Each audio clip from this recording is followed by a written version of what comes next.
Hello and welcome to the 300th episode of the Business of Happiness podcast. Welcome. I'm your host, Dr. Tara MacCarthy, and I am celebrating big time today. We have reached 300 episodes.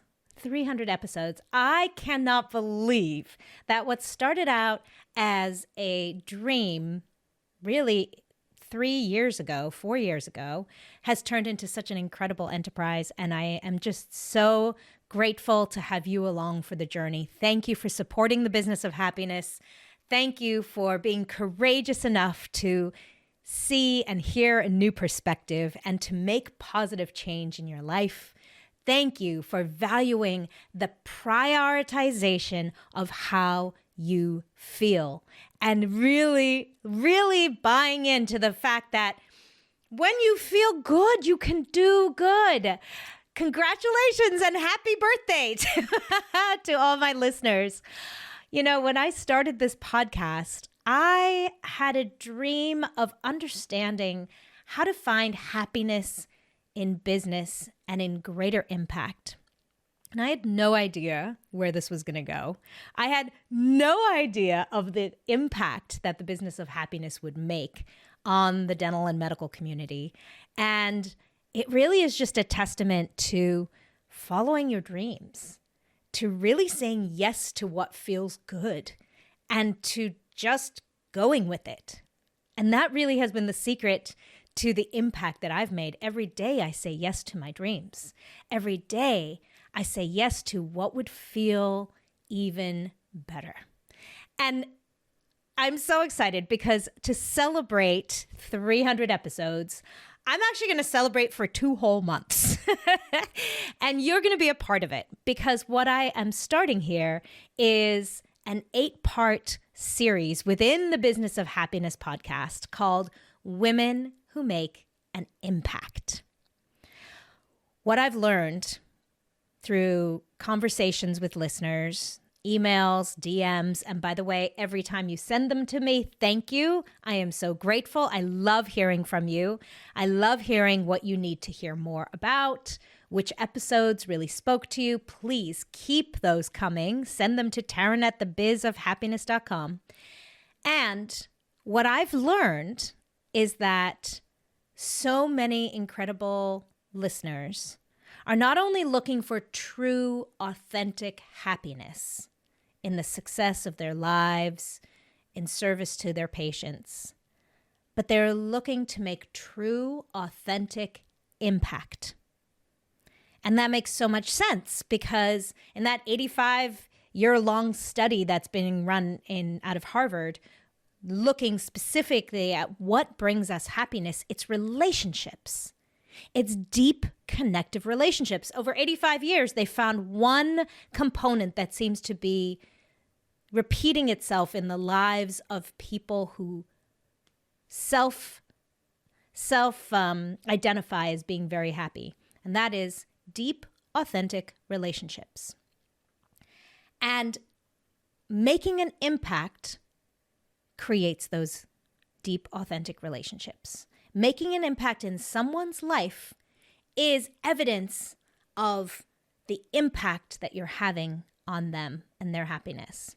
So whether that impact is big or small, every single one of the Business of Happiness hive wants to make a difference in the world. And it makes sense because you were drawn to a profession of service. And not only that, but it makes so much sense from a human needs psychology perspective. Having an impact on the people we serve, the people we love, fuels so many of our 6 primary human needs. Most specifically, significance, contribution, growth, love, and connection. No wonder impact is so important to us. So what I did was I created an 8-part series speaking to it's actually 9 women. 2 of them are going to be on one episode. So 9 incredible women who I've identified and admired for quite some time now, who are making tremendous impact. And the purpose about these episodes is not what website do you use, or what did you have to learn? What new degrees did you have to get to make an impact? Or how much does it cost? Or do you need a virtual assistant? What I'm trying to understand in these episodes is, what is the mindset that you needed to adopt in order to have impact, in order to recognize impact, and in order to create greater impact? So these incredible women, who I'm so excited to bring to you on this podcast, they're going to be sharing their brilliance really from a heart space. I want to know, what is the mindset? What are the emotions? What are the beliefs that had to shift for you in order to step into a space of making massive impact? We're going to be talking to Dr. Laura Brenner, founder of Dental Side Gigs and author of the blog post that went viral, 10 Reasons Why Your Dentist Hates You Too. We're also going to speak to Dr. Sonia Chopra. She incredibly is the first female endodontist in her state and the CEO of eSchool for Dentists, a phenomenal woman as well. Manal Simpat, dental hygienist, author, and renowned speaker known as the dental marketologist and CEO of CE on the Beach, doing incredible things, impacting so many people every single year in such a beautiful way. Nikita Thigpen, balance and relationship therapist and host of the Balance Boldly podcast. I cannot wait for you to meet Nikita. She is simply magic. Sarah Cottingham, author, speaker, and fractional leadership and coaching expert, and founder of Incedo Enterprises, who's going to be sharing a really unique component of impact. And Dr. Hazel Glasper, you know her, such an admirable woman, leader of the Teach Me Dental movement and comprehensive dental continuum consulting agency. And Carice Laguerre, who is a dental hygienist and myofunctional therapist. But what I admire most about her and the impact she's making is she co-founded and launched CultureCon, a dental convention founded on celebrating diversity and excellence in dentistry. And today, on our first episode, we are launching this series with a phenomenal episode where I welcome two very special women who are making massive change that will reach way beyond medicine and dentistry. They are the founders of a disruptive movement and blossoming community within medicine and dentistry called Sober Life Rocks. Hang on, guys. This is going to be an adventure.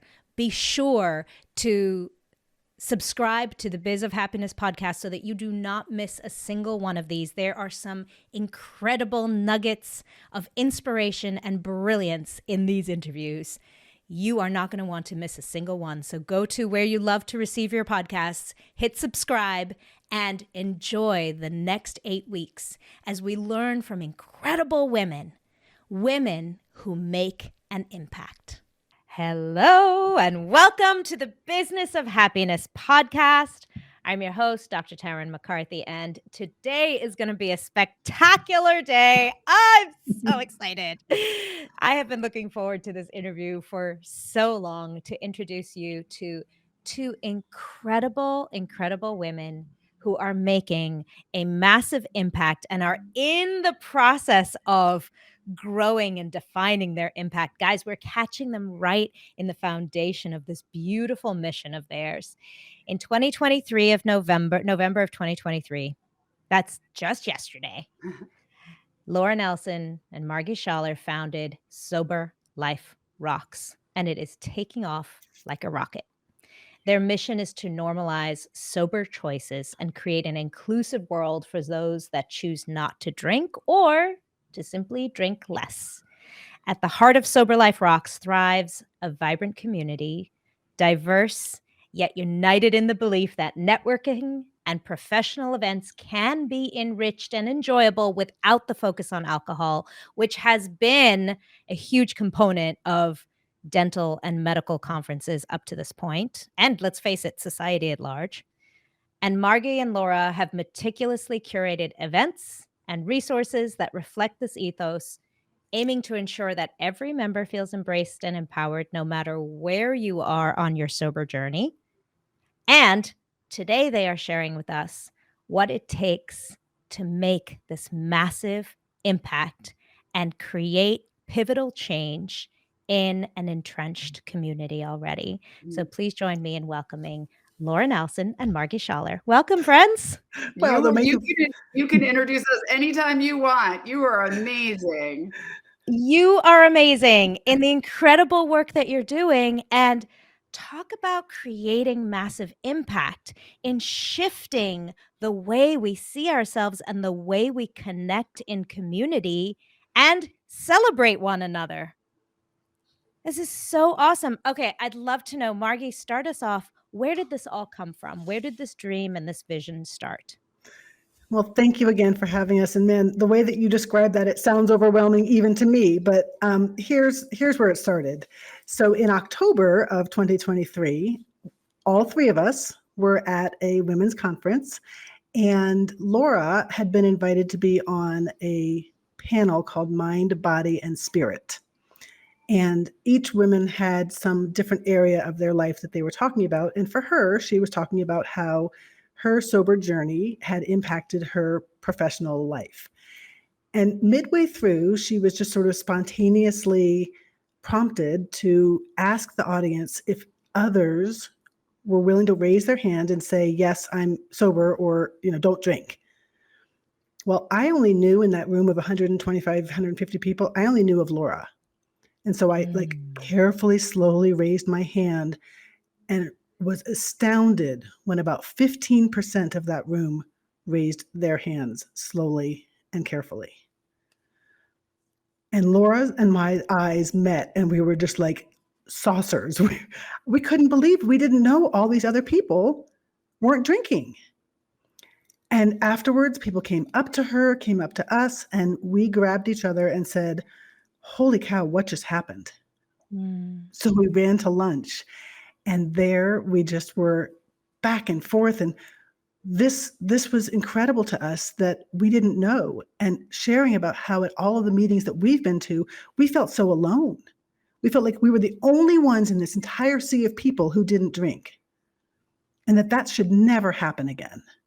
That people should know and celebrate and be excited about the fact that they don't drink, but be able to also have that camaraderie with each other. Where this ties into making change is that for me, in a couple of weeks, I will be 19 years sober. I have been in dentistry for all of that time. I've run my own business for almost 11 years. And in that entire time, I've only shared once that I was sober. Wow. And when I did, I had some people come up to me and say, you might not want to say that because people might judge. And so only maybe 4 or 5 very close friends all this time have known that I was sober. And so part of this lunch that we had was me saying, you know what? No, you're not putting baby in the corner anymore. I'm done. I'm ready. Like, let's do this. And I'm going to start with me.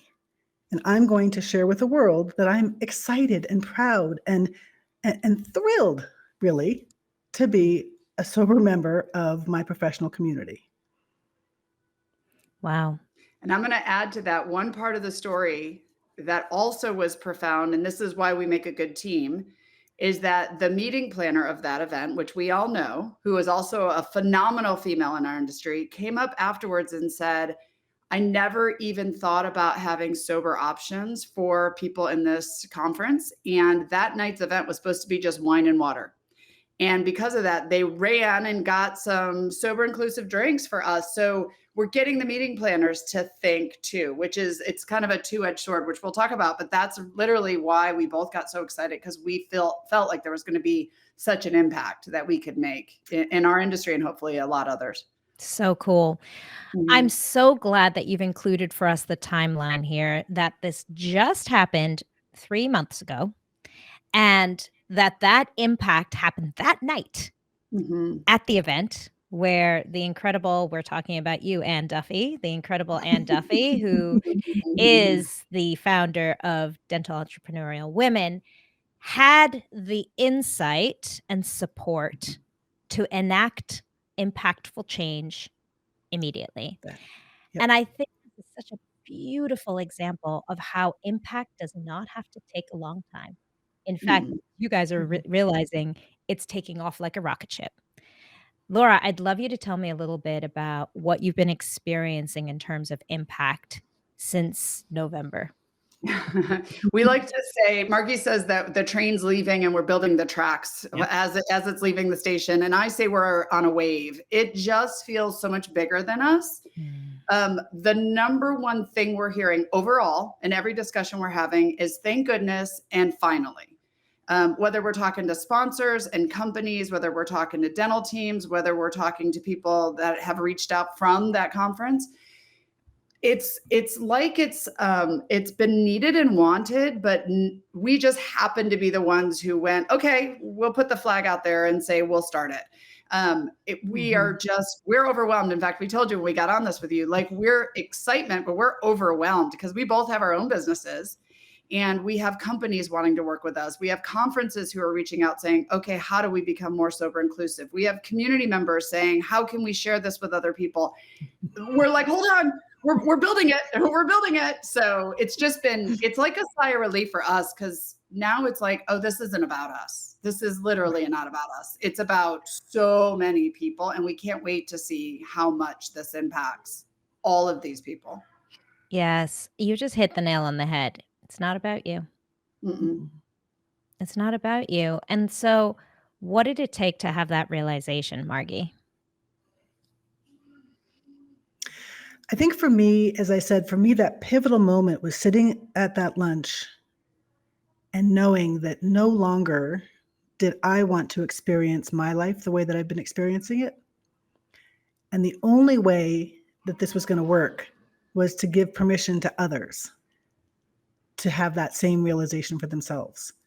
Now, my journey to sobriety was in Alcoholics Anonymous. Not everybody else's is, but there I learned the power of community.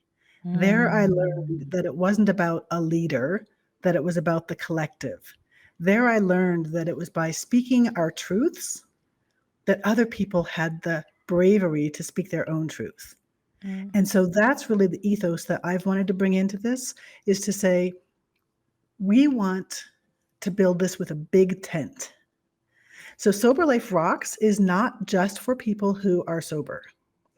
We came up with these names of the different groups of people that we want in our community, and it starts with people who are sober. And that doesn't mean in recovery. That might mean people who don't drink for health reasons, or who don't drink just because they didn't like it, or whatever the reasons might be.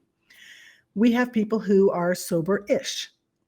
One of our members, she said, I might have a drink at a wedding or at some sort of celebration, but other than that, I just don't choose to drink. We have people who are sober curious, and we hear a lot about that nowadays, people who are just sort of trying it out. In fact, one of our earliest members, that's exactly how she joined, was she's like, I haven't drank for the past couple of months. I kind of like it. We've since talked to her. She might drink a little bit, but she now understands a lot more about her relationship with alcohol. Then we have a number of people in our community who we call sober wingmen. I love it. Margy coined that one. Just, the rest are out in the sober society, but sober wingmen, as far as I can tell, Margy came up with that. That's such a good one. Okay, tell me about a sober wingman. So sober wingman is somebody who does drink, but is so supportive of this community and this movement that they want to be part of it. And the reason I came up with this was that one of my very best friends in our industry, she is one of the people who's known I was sober. And when we're at industry events where alcohol is prevalent, she'll come up to me and she'll say, hey, let's head to the bar and get you something to drink. And I'm like, I just need a club soda and a lime. And she'll look at me, she'll say, no, let's go get something more fun for you. Or when a bunch of people are sort of getting rowdy and drinking too much, she'll sort of bump shoulders with me and she'll say, want to get out of here and go for a walk? So people like that are sober wingmen. Love it. Like a sober ally. Yes. Yes. Oh, so good. Then we have our sponsors who we've named sober collaborators. because to us, it's not a sponsor. It's somebody who's collaborating with us, who is joining forces, who believes in this mission, believes in the community. And then finally, we have the meetings that we're going to be working with. And so we're still working on a good name for that, but we just love our sober inclusive meetings, sorry. And so this is why you asked the question, how is it that it's not just about me? It's about the big tent. What I love and find so fascinating about impact is that first it has to be personal. First, it has to be about you, as you just beautifully illustrated. It is. It's something that means something to you, is in alignment with your values, has an emotional imprint on you. And that gives us the motivation to take that first courageous step of just raising your hand, or as Laura said, being the one to say, yeah, we're going to have to build this. It doesn't exist. We're going to have to build it. I think Lizzo said that too. There's no one like me out there. I'm going to have to become her. I'm going to have to become the example. And those courageous steps require it to feel like something important in your body. And then it matures to an emotional place of inclusion and making it not about you anymore, which is such a fascinating growth component of making an impact. I know both of you have had huge impact in this community in other ways. Laura, I'd love to know from you, what did it take for you to make that shift in your previous ventures where you've had enormous success in terms of getting out of your own way? So what needed to happen so that you weren't self-sabotaging and making it about you? That's a really good question, because we're so in the early stages of this. Like, I built my last business, 15, 20 years ago. And so some of my last business success took me being kind of just like head down, hard work, make it happen, push through. And I was very successful. I had lots of people who said, my last business, this won't work. This isn't how you do it. You should do it other ways. And I was like, I will do it this way. And I proved that I could do it. This is different in the sense of, I've learned pushing it doesn't necessarily mean that it's the right thing.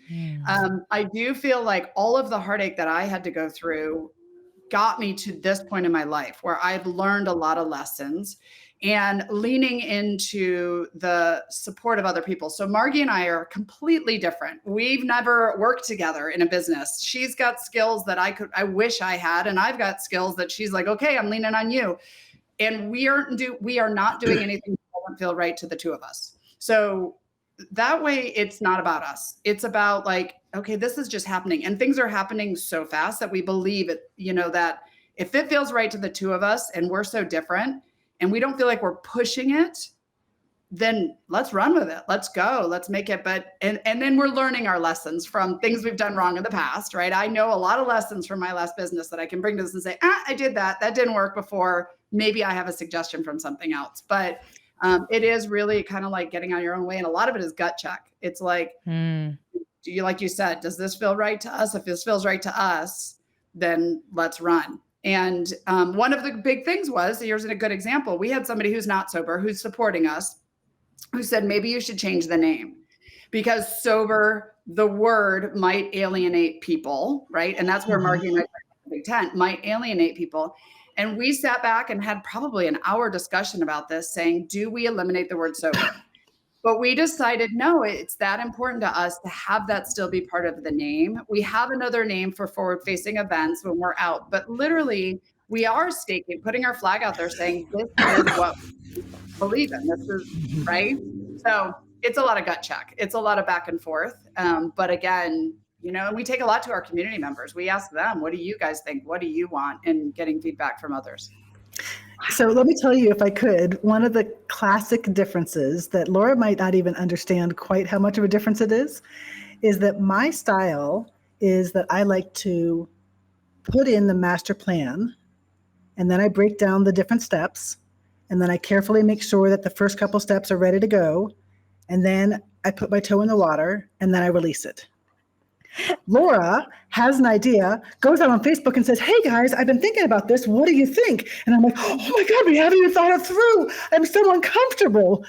But I've always watched people like Laura. I've always envied people like Laura who can do that, who can just throw things out and say, what do you think? And so I just feel blessed to be really a front row seat to this, backstage pass to this. And I think one of the things that Laura's talked about is that sometimes she'll throw things out there and then afterwards go, oh man, I didn't think through all that. So she's now tossing things to me 5 seconds before it goes live and saying, hey, what do you think? And if I have any kind of hesitation, she waits. But I'm learning to trust her and learning to say, yep, this looks good. And off it goes, unless I do see the thing. So really beautiful. Yeah. Others' pasts. It's so cool to see that dynamic and growing together in this. I'd love to know, as people are listening, because this is the magic of collaboration. And Margy, you even said that the community is the medicine, and even when it's just a community of two. Mm-hmm. I'd love to know, Laura, how do you know the difference for yourself? We're all different. Our nervous systems are all different. What does that look like for you when you say that gut check and when it feels right for you?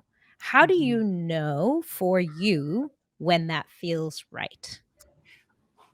I'm working on that for sure every day. We're all working on that. My go-to right now is trusting my instinct and my experience. And I feel that I am, and I think I've talked to Margy about this before too. I feel that most of the time, 75% of the time, I'm right. When I make a decision, it's a good decision. Okay, so I usually go with it. If my gut says it's a good decision, I go with it. Now, here's the trick about it. 25% of the time I'm wrong. Yep. Right? 25% of the time I'm wrong. So when I am wrong, the biggest part of it for me is don't make myself wrong for making the wrong decision. Learn from it. Beautiful.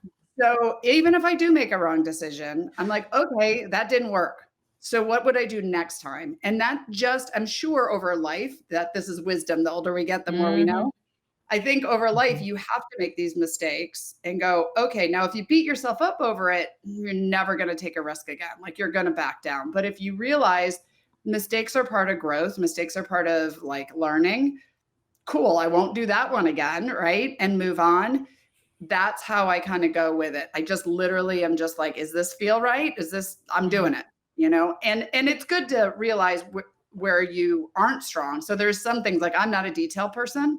So I send it to Margy now. I'm like, read this really quick because I'm about to publish it. And so she's got like an hour to give me an edit because I'm about to publish it. So knowing where you're not strong and bringing in teams or people to help you with that is definitely important. But you know, learning from your lessons and then trusting your gut. Yeah, it's such a great response. I love the reflection there. And I'd love to know, Margy, from you, you mentioned that you're stretching your comfort zone around taking action before you've tested something 73 times and, and asked yourself how safe you feel. 5 times. 5 times. Okay. How do you know the difference between this is slightly out of my comfort zone, I'm stretching and growing, versus totally not in alignment, doesn't feel right?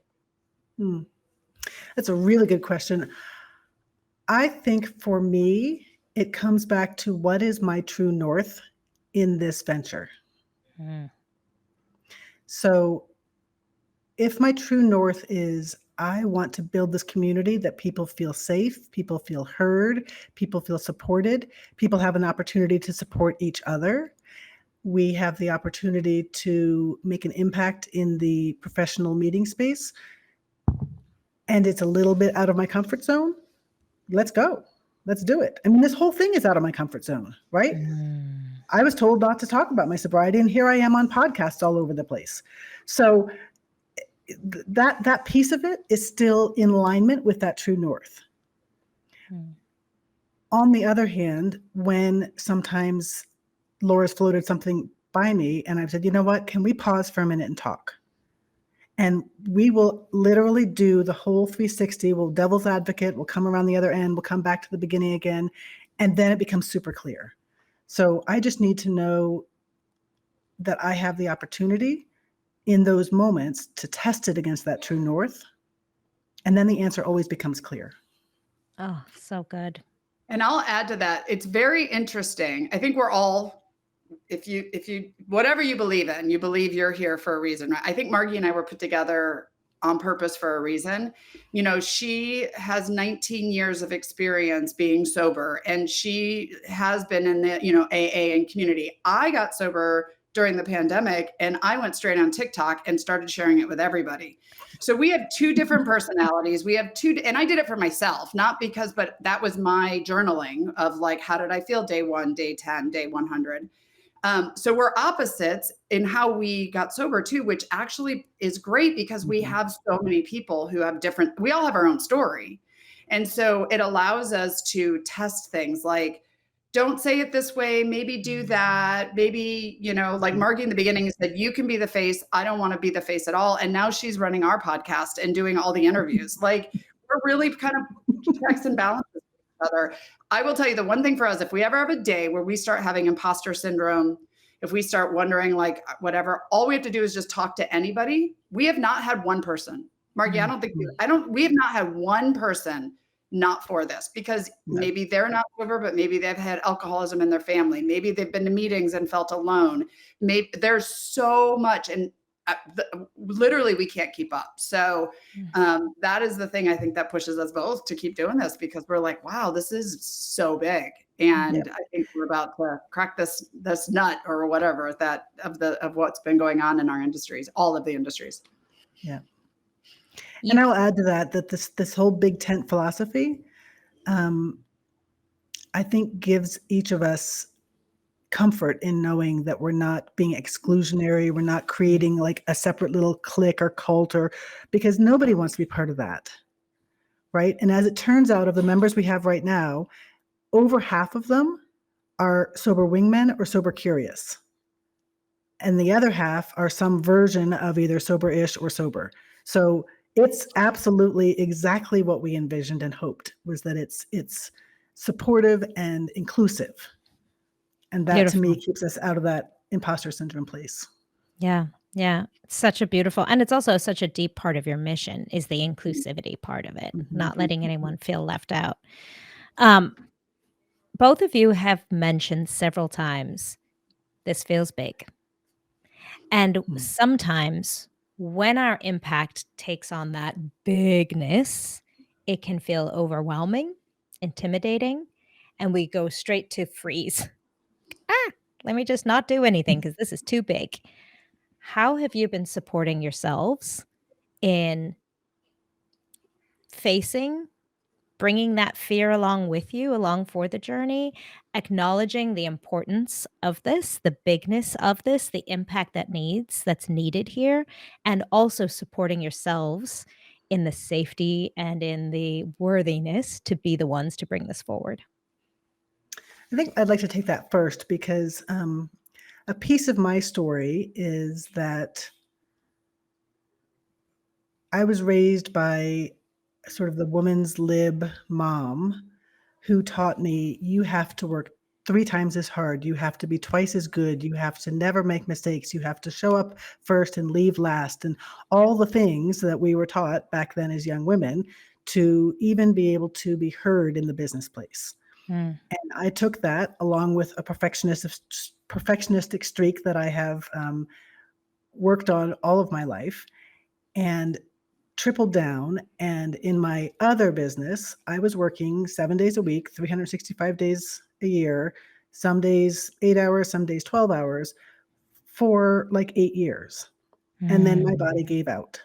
And my body gave out so significantly that I literally for a year and a half couldn't work more than a couple of hours, a couple days a week.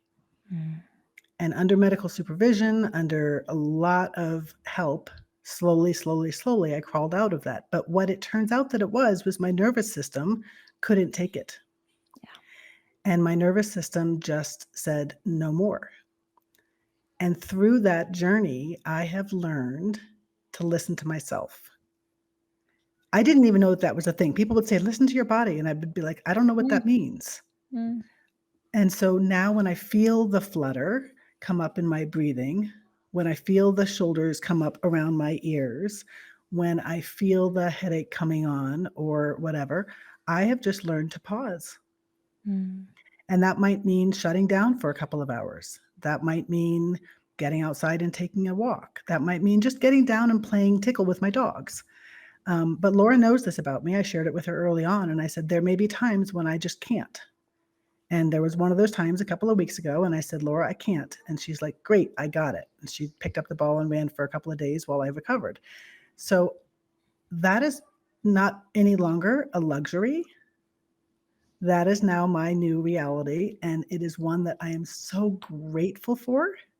It was a painful way to learn that lesson. But here's what I want to say is that I'm running 2 businesses right now and managing my anxiety and managing to listen to my body. It is possible. You don't have to work all the time to be successful. And being a present grandma whose beautiful, cute voices we hear in the background. So Yes. thank you for sharing that. It is possible, but you just touched on the magic, which is paying attention to yourself. And I'm going to tie this all in with your greater mission because I think so many of us in the medical and dental healthcare professions have reached for alcohol in an attempt, whether we know it or not, to regulate our nervous systems. And in those crazy frenzied days where we're everything to everybody and we are working so hard, bringing our nervous system back to calm feels impossible, but a martini can do it. And we sometimes get so habituated, I'm not going to use sometimes addicted, sometimes habituated to that practice because it is the only way we know how to bring our nervous system step back down to regulation. And so thank you for sharing that because alongside I can just see this as you guys venture forward is going to need to be that support for your members because when you stop drinking and I say this from personal experience when I started my sober journey 7 years ago, you have to start really facing some new emotions that maybe you had learned how to squash down with a bottle of something in the past. There's some new parts of you that need to be introduced. So I really appreciate you mentioning that that component is also a component of greater success. Knowing your body and knowing how to bring your best self forward and what that means in terms of taking care of yourself. I'll add to that too that Margy and I are learning about each other and we're relying on each other because we both, I believe, and I think anybody who's gotten sober will believe in the fact that this was the biggest accomplishment we've ever done in our life. And though it's easy to go back to a bottle or back to a glass of wine or black, we would never do anything to jeopardize that. And so we can lean on each other of like, I need, like, we're both, there's times where I'm like, I can't handle this right now. She's like, no problem. It's not important because it's not important. This is not as important for us as our sobriety and what we've already overcome. And that is exactly why we're starting this community because going to conferences, sometimes, so many times you feel like you have to socialize and drink and you have to, no, you don't. No, you don't. And it's okay. We need to change the culture. We need to build a community, but I mean, at the end of your life, this is one of the things you're going to be most proud of. And we just want to honor and support that. And so we really do. I'm learning. We've talked about this. I'm a neck up thinker. Like I'm all in my brain. I'm all in making things happen. And now I'm slowing down and saying, no, I don't have the alcohol anymore to bury my feelings. So what is this feeling I'm feeling? Why am I feeling this way? And if I'm stressed, it's okay to go, I'm stressed. It doesn't mean I have to go get a beer. I can just be stressed and allow it to be. And why am I stressed? So there's a lot of growth and learning in this process for both of us too. You know, taking on 2 businesses, it's a lot. Yeah, beautiful. I'd love to now bring up this beautiful image. And those of you who are not watching the podcast on YouTube, you're missing out on this adorable photo I just brought up on the screen. I had asked Margy and Laura to share images of themselves as their younger selves. And I can see Laura in this. I didn't even need to know who this was. You didn't have to put your name next to this picture. There's an adorable picture of Laura, and she's next to a very scary looking clown. I was And just going to say, those are some scary dolls. This is why we grew up the way we did. so cute. But Laura, I'd love to know, what do you wish you could have told this sweet little girl hiding between a clown and a scary? Actually, that one next to her doesn't look so scary. It looks a little bit like Margy with blonde hair. Oh no. I think that's Chatty Cathy, if I remember Chatty correctly. Cathy. Okay. That's even worse. Yeah. It's the glasses, Margy. It's just the glasses. Uh-huh. But what do you wish that this little girl had known? Something that you wish you could have told her? Wow. That's a geez, I don't know. I guess I would say that you're enough, that you just the way you are, with that cute little smile and the bright eyes and the scary clown next to you, you're enough. Because I do feel that now at 50 something, I'll leave that at that something. I spent years trying to fit in, to prove, to accomplish, and I'm very proud of my life, but whether I fit in, what other people think about me, at the end of the day, you're enough. You know, you don't need all of these accomplishments and letters after your names. You know, you just you is. I wish I was earlier. That's Yeah. beautiful. That's beautiful. And what part of her? How old is she in this picture? How old are you in this? I don't know. I'd say maybe I'm like 2 or 3. I don't even know. You I don't even mentioned that beautiful sparkle in your eyes, and I can see it, that big smile, and those eyes are just beaming. What do you love and admire about 2, 3-year-old Laura? Oh, geez. I love life, love experiences, love just being, like experiencing. I mean, I was interested and interesting and had fun and all of the things that a kid should be and should have. And when we get older and we forget these things, we get older and we start judging, we start worrying, I wish I could go back to that, where all I cared about was the scary clown and Chatty Cathy next to me and let's have fun and play dolls. Right. So yeah, I love that about children, especially at that age. It's so beautiful. And I love that you're bringing that component of acknowledging your enoughness, your worthiness to bring this impact into the world, and bringing that along with you, that you are the right person at the right time. And then enhancing that fun component, which I know is a part of what you guys are doing in your mission as well, Yeah. and I won't give away all the secrets, but I know a little behind the scenes. But incorporating that fun and that livelihood, that liveliness. And it's always so fascinating to me how our little girls are always with us, no matter what, no matter how many years have gone by. And with that being said, we have this equally adorable, also with a stuffy, by the way. You guys have more in common than you realized. We liked Community back in the day. We didn't even realize. I how know. important Community was. I know. So cool. The image we're looking at it looks like Margy climbed a tree with her bear, which is so cool. But how old are you in this picture, Margy? It looks like maybe 4 or 5. Yeah. And what about 4 or 5-year-old Margy? What did she dream of doing in her life? Well, as I was listening to Laura's questions and answers, I was reflecting on this little girl, and I grew up in an alcoholic household. And so there was a lot of chaos and a lot of emotion going on at home. And I grew up in that tree. I spent a lot of time escaping to that tree. And in fact, as soon as I learned how to read, I would bring books up into that tree, and I could always be found reading a book. And I think about that, and basically what I was doing was escaping to a world where things were possible. Escaping to worlds where there were these big adventures and these big dreams and these big relationships and these big personalities and all the things that, I wasn't getting at home, I would find in these books in my tree and looking up at the clouds and making believe things in the clouds. And so I think for me that was really what that little girl image is about, is like, what's possible out there that I can't do in my own life. Mm.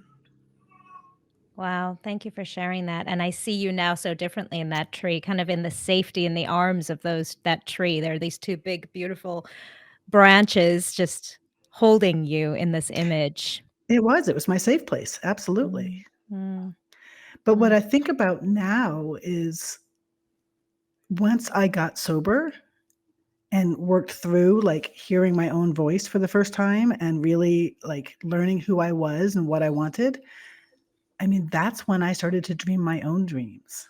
mm, That's mm, when I started to believe that I could start my own business, that I could, be an amazing mom and now a present grandmother, that I Mhm. could laugh and play and be silly and do the things that I never did when I was under the weight of all that other stuff.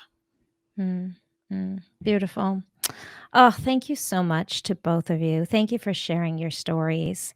Thank you for courageously venturing to make this huge impact that it Mm. just is so apparent is being called for on a greater scale.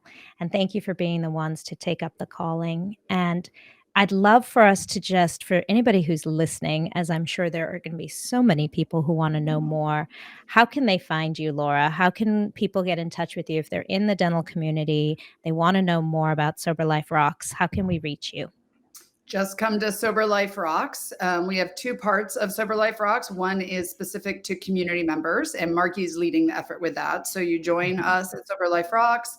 Nobody goes alone, meaning we're all connected. We meet, we support each other, we go to conferences, and we know that there's other people there in our community at conferences. And then the other part of it is working with conferences. So if you're listening and you are part of a planning committee or an organization that wants to help support this, we feel it's time to change our industry and make our conferences more sober inclusive. And that's more than just putting a lime in a drink. It's about changing. I mean, we can get all the CE and conversations on podcasts and YouTube, but we go for the networking, and we really think that the networking part of it is really where it needs to change. We like to say it's memorable networking, the kind you're going to remember the next morning. I love that. Yeah. Yes.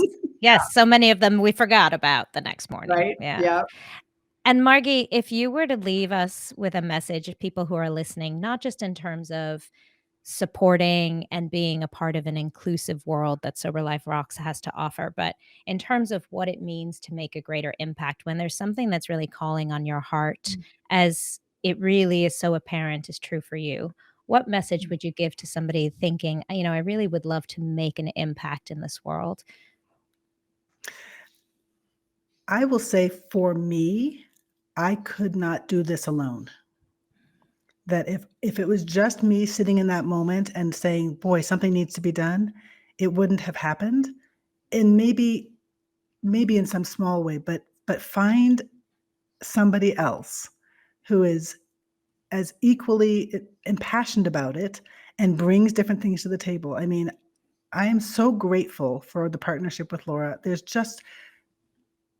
magic and there's meaning and there's a little bit of spirit sprinkled in there. Hmm. I love that. I love it. We're so much stronger together. Thank you. Mhm.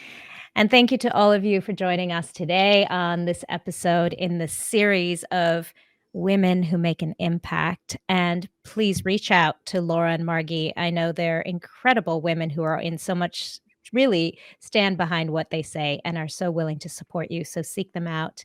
And we'll definitely leave a link in the show notes to be able to reach them further.